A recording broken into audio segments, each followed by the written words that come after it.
But this assumes two things, and that's where we lead into the secret sauce that we're getting to here. It assumes taking action towards these things, striving for these things, assumes that, number one, you have confidence in your right and the fact that you deserve to be happy and have success. So you feel worthy of having that kind of freedom, that kind of relationships, that kind of purpose.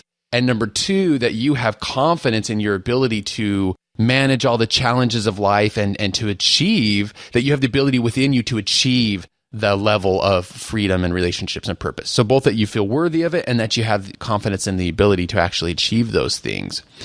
And so the top key that we're talking about today, the top secret sauce for reaching that level of freedom, relationships, and purpose is a simple two-word phrase called self-esteem. Now, immediately, I'm sure there's a lot of things that flow into your mind as to what self-esteem means, and this has definitely been a very misconstrued and warped phraseology since it first started. Really, kind of some of the early people who talked about self-esteem and what it was. So we're going to just ask you to be patient and stick with us because there's some very significant things that we're about to share with you here. Yeah, and I just wanted to mention this so that you don't skip over listening really closely, especially if you're kind of skeptical about like personal development and that kind of thing. And I really wanted to say that I can truly say that the most important thing to online business success, and the number one reason I see that people fail to get their online business going, is this self-esteem. So, like we said before, like the actual mechanics of online business are relatively easy to learn. I mean, it just takes a very specific plan of learning them, but like autoresponders or how to set up your website, how to create the right kind of content, etc. But it is really the mindset that makes you actually do these mechanical steps and keep going day in and day out. And for 5 years, we've been focusing on the exact steps or principles or, like technical tips or formulas to help get us to the level of success in our online business. And of course, since we teach it, we want to know every little aspect of it. And, we actually talk about this a lot since, we're on a mission to teach others how to find freedom with online businesses, as well as doing what is needed to further the success we have been working on for years. I may have, really pinpointed the moment this started to change for me. And it was when we were talking about perfectionism a while ago, and there was this YouTube video that you found on it, and we both watched it. And it's funny because that video actually started me on a whole bunch of different things, including meeting some of my best friends in San Diego when I finally moved down there, and really studying happiness and fulfillment and all these other things that we talk about and have finally like really grown in our lives, so that internet business wasn't just simply, I want to make 500 extra bucks a month. I mean, that's a great place to start. And, when that started occurring for me, I was excited about it, but, there's a lot of things that, we certainly teach in the academy on how to design your internet business so that you don't become a slave to it and this kind of thing. But, this moment that it really happened was that perfectionist video that, again, I said led to one of my friends. His name's Wes, and he's the one that talked to me about this self-esteem stuff. As he studied psychotherapy, that was the thing that he got into.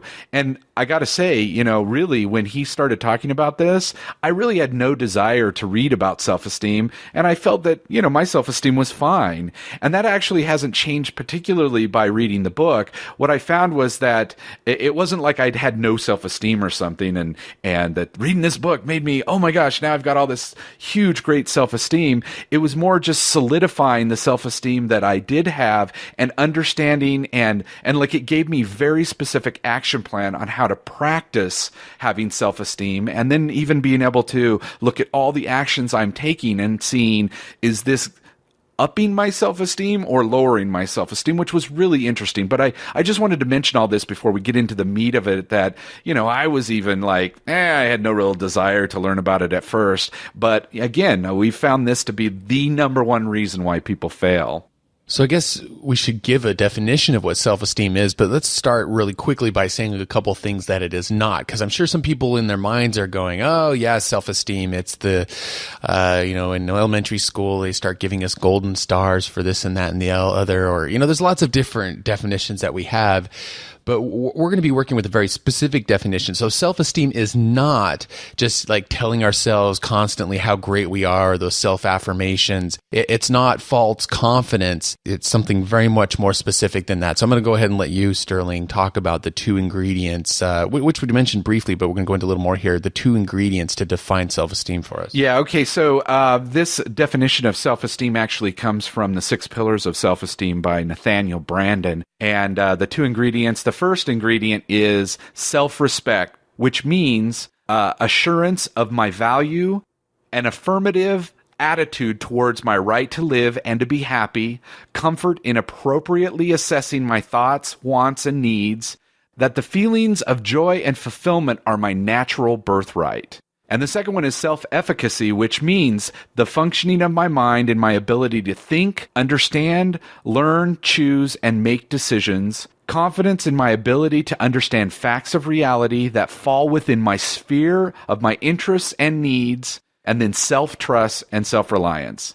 Now, those are pretty, like you're saying, dense definitions. So said another way, self-esteem is the disposition to experience oneself as competent to cope with the basic challenges of life, and as worthy of happiness. So what do you think of that one? So self-respect is believing that I have the right to be happy, and self-efficacy is having the confidence in my ability to achieve that happiness.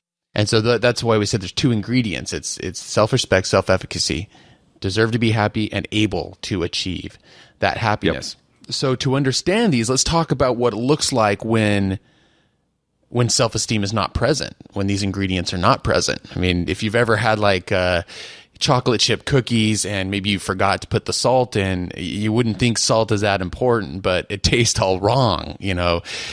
Something like sugar, obviously it's like, oh, I want my cookies to be sweet, but if the salt's not there. And so, self-esteem is kind of like this salt in life and how we view ourselves, that when it's not there, it completely alters the whole, and actually it ends up, causing all kinds of problems. So let's look at the lack of self-esteem. Like, for instance, one thing that happens is that you're more likely to give up in the face of challenges. If all of a sudden things get a little hard or don't go as expected, you're more likely to go, yeah, it's just not worth it anymore. Yeah, and I guess what this could look like is, let's say you're in the Internet Business Mastery Academy and you're following the step-by-step instructions, and you have it in your mind how long a task is supposed to take. Like, let's say you're in part 5 and you've got a domain name and you want to start working on the site, and you find out that something that's beyond your control, like let's say you find that, the domain name takes like 24 hours to actually point to your site. Okay. And, in your mind, you thought you were going to get all this stuff done after pointing the domain name. Now, this stuff happened to me at the beginning all the time as you're figuring out how long things take. Now, if you realize it's going to take that time and just things keep happening like that, where it just, there's a couple of things that might take longer than you think, and you finally just go, oh my gosh, this is so time consuming and it's too hard, and then you give up. And now with the low self-esteem, those type of things are much more likely to happen, that those kind of things, that challenges that get in your way, will get you to quit.